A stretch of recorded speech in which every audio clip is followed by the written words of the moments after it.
Hello everyone. Welcome to अंतर exciting journey into the heart of Indian culture. आज हम देखेंगे एक मिस्टिकल कहानी जो इंडिया के सबसे वाइब्रेंट फेस्टिवल्स में से एक थुर्गा पूजा से जुड़ी है। खास तौर पर मैं आपको उस सेक्रेड मिट्टी के बारे में बताऊंगा जिससे देवी थुर्गा की थेव्य मूर्ति बनाई जाती है। तो चलिए शुरू करते हैं। वेस्ट बंगाल में थुर्गा पूजा सिर्फ एक फेस्टिवल नहीं है, ये आस्था, परंपरा और संस्कृति का एक भव्य उत्सव है। इस फेस्टिवल की भव्यता लाजवाब होती है, लेकिन जो बात इसे खास बनाती है वो है इसकी गहरी जड़ें वाली मान्यताएं और कहानियां। ऐसी ही एक दिलचस्प परंपरा है एक खास तरह की मिट्टी का इस्तेमाल जिसे पवित्र मिट्टी कहते हैं, और ये मिट्टी ली जाती है, सुनिए, एक कोठे से। अब आप सोच रहे होंगे कि आखिर कोठे की मिट्टी पवित्र कैसे हो सकती है। चलिए इस रहस्यमयी रिवाज के बारे में जानते हैं। हमारा सफर शुरू होता है कोलकाता के कुमारटुली की संकरी गलियों से। ये जगह उन मूर्तिकारों का अड्डा है जो अपनी जिंदगी देवी थुर्गा की लाजवाब मूर्तियां बनाने में लगा देते हैं। यहाँ की हवा हमेशा मिट्टी की खुशबू, छेनी की आवाज और इन कारीगरों की अद्भुत कला से भरी रहती है। लेकिन इन मूर्तियों को असली में खास बनाती है वो मिट्टी जिससे ये बनती है। परंपरा के अनुसार 4 तरह की मिट्टी जरूरी होती है। 1. गंगा नेथी के किनारे की मिट्टी जिसे पवित्र और जीवनत्यायिनी माना जाता है। 2. गौशाला की मिट्टी, समृद्धि और पवित्रता का प्रतीक। 3. सुहागिन महिलाओं के आंगन की मिट्टी, सौभाग्य का प्रतीक। 4. और आखिर में कोठे की मिट्टी जिसे नवपत्रिका मिट्टी कहते हैं।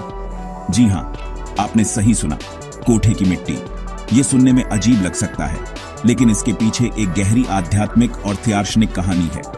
कहानी कुछ ऐसी है कि जब देवी थुर्गा महिषासुर से युद्धेद की तैयारी के लिए थंडकारण्य के जंगलों में ध्यान कर रही थीं, तब वहां रहने वाली औरतों ने उनकी पूजा की। ये औरतें समाज से बहिष्कृत थीं और सामाजिक नियमों के कारण किसी भी धार्मिक अनुष्ठान में भाग नहीं ले सकती थीं। लेकिन देवी थुर्गा ने उनकी भक्ति स्वीकार की और कहा, तुम्हारी भक्ति मेरे लिए सबसे अनमोल है।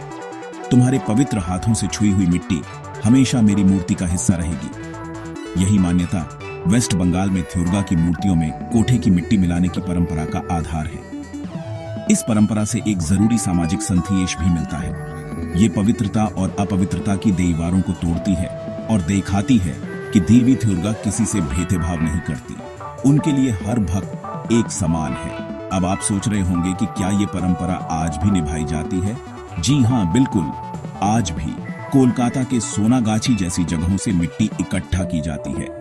कुछ लोग इसे अपनी आस्था का हिस्सा मानते हैं, तो कुछ लोग इसे एक रस्म की तरह निभाते हैं। लेकिन एक बात साफ है, ये परंपरा समाज में समानता और स्वीकृति का संदेश देने के लिए बहुत जरूरी है। दुर्गा पूजा सिर्फ महिषासुर के वध की पौराणिक कथा नहीं है।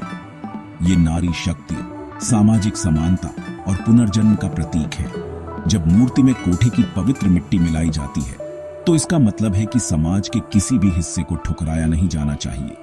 जब ये भव्य उत्सव देवी की मूर्ति के विसर्जन के साथ खत्म होता है, तो ये सिर्फ एक अंत नहीं, बल्कि एक नई शुरुआत का प्रतीक है। ये हमें सिखाता है कि हर कोई सम्मान का हकदार है और किसी को भी किसी का तिरस्कार करने का हक नहीं है। अंत में वेस्ट बंगाल में दुर्गा पूजा सिर्फ देवी की पूजा नहीं है, ये नारी शक्ति और सामाजिक समानता का उत्सव है। पवित्र मिट्टी से बनी मूर्ति हमें याद दिलाती है कि हर महिला और हर व्यक्ति, चाहे उसकी परिस्थिति कैसी भी हो, सम्मान का हकदार है। इस परंपरा के जरिए देवी थुर्गा हमें सिखाती है कि असली भक्ति तेल की पवित्रता में होती है, बाहरी दिखावे में नहीं। तो अगली बार जब आप दुर्गा पूजा के दौरान देवी थुर्गा की खूबसूरत मूर्ति को देखें, तो याद रखें कि उसमें न सिर्फ गंगा की पवित्रता है, बल्कि समाज के सबसे हाशिए पर रहने वालों की आस्था और ताकत भी है। यही दुर्गा पूजा की असली भावना है। सर्वे भवन्तु सुखिनः, सर्वे सन्तु निरामया। लाइक, शेयर और सब्सक्राइब करना ना भूलें और कल्चरल स्टोरीज के लिए बने रहें। अगली बार तक जिज्ञासु रहें और एक्सप्लोर करते रहें।